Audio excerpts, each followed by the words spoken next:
Hey, what's up everybody? Welcome welcome to the another episode of Medical Surgical Nursing. So last वाली class में हमने sensory function का disorder देखा था, उसमें से भी हमने आई एंड विजन डिसऑर्डर के अंदर जो डिसीज़ कंडीशन देखी थी वो थी ऑक्यूलर ट्यूमर. सो पार्ट 1 हमने पहले अपलोड कर दिया है. अगर आपने वो चेकआउट नहीं किया है तो पहले उसको देखिए, फिर उसके बाद आप इस वाली वीडियो को देखिए. सो अगेन काफ़ी एक इंटरेस्टिंग वीडियो होने वाला है, काफ़ी ज़्यादा एंटरटेनिंग वीडियो होने वाला है, काफ़ी ज़्यादा नॉलेजेबल वीडियो होने वाला है. सो बने रहिए एंड तक. Let's get started.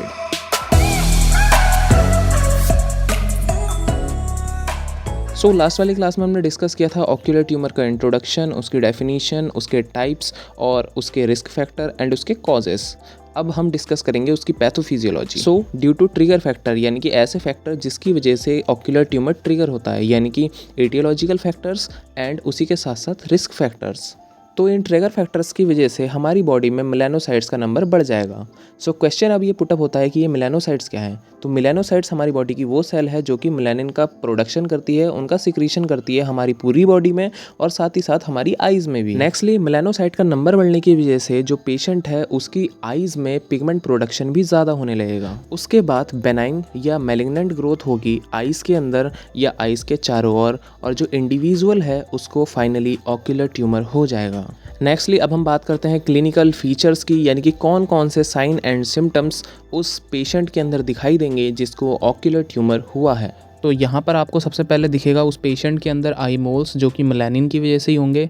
Secondly abnormal brown spots दिखेंगे आई के बाहर, एंड साथ ही साथ डार्क स्पॉट दिखेंगे आइरिस पे जो कि फर्स्ट अपीयरेंस है ऑक्यूलर ट्यूमर का. साथ ही साथ जो पेशेंट होगा उसका जो विज़न है वो ब्लर हो जाएगा. उसी के साथ साथ और भी कई सारे विज़न चेंजेस आएंगे और जो आइज़ होगी उसमें रेडनेस भी देखने के लिए मिलेगी. नेक्स्टली जो प्यूपिल होता है उसका जो शेप होता है वो काफ़ी ज़्यादा इरेगुलर हो जाएगा और ऐसा भी हो सकता है पेशेंट को कुछ भी ना दिखे, और साथ ही साथ ग्लूकोमा की भी कंडीशन इसमें आ सकती है. बाकी जो पेशेंट होगा उसे फ्लैशेस दिखेंगे लाइट के, और साथ ही साथ फ्लोटर्स भी दिखेंगे. फ्लोटर यानी कि जो पेशेंट है उसको एक थ्रेड लाइक स्ट्रक्चर या डॉट लाइक स्ट्रक्चर फ्लोट करता हुआ दिखेगा जब भी वो किसी भी ऑब्जेक्ट पर फोकस करेगा. और जो पेशेंट होगा उसको लाइट डिस्टॉर्ट होती हुई नज़र आएगी.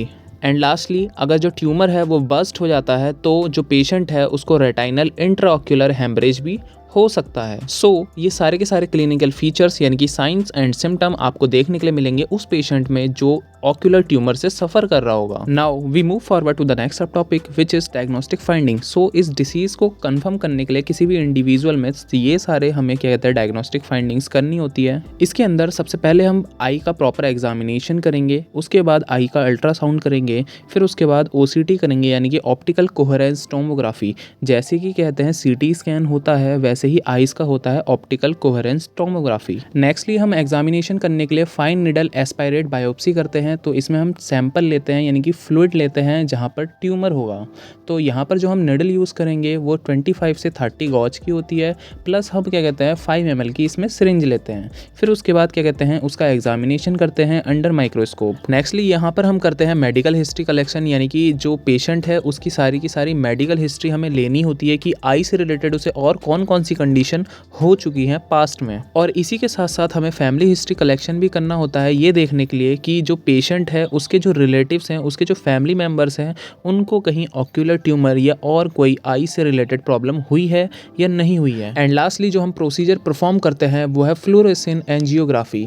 सो यहाँ पर क्या होता है हम एक स्पेशल कैमरा को यूज़ करते हैं ब्लड फ्लो को चेक करने के लिए, वो भी रेटिना में. सो इस प्रोसीजर को परफॉर्म करने से पहले जो पेशेंट है उसकी आईज़ को डायलेट करना पड़ता है. साथ ही साथ इस प्रोसीजर के थ्रू हम चेंजेस देख सकते हैं आई की कंडीशन में. तो यहाँ पर हमारी सारी की सारी डायग्नोस्टिक फाइंडिंग खत्म होती हैं. अब हम बात करते हैं इसके मेडिकल मैनेजमेंट की, यानी कि जो पेशेंट है उसको कौन कौन सा ट्रीटमेंट प्रोवाइड कराया जाएगा जब वो ऑक्यूलर ट्यूमर से सफ़र कर रहा होगा.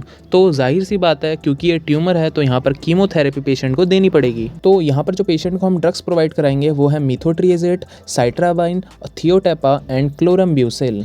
एंड इसी के साथ साथ जो पेशेंट है उसको रेडिएशन थेरेपी भी प्रोवाइड करानी होती है. सो यहाँ पर मेडिकल मैनेजमेंट ख़त्म होता है और अब हम बात करेंगे इसके सर्जिकल मैनेजमेंट की.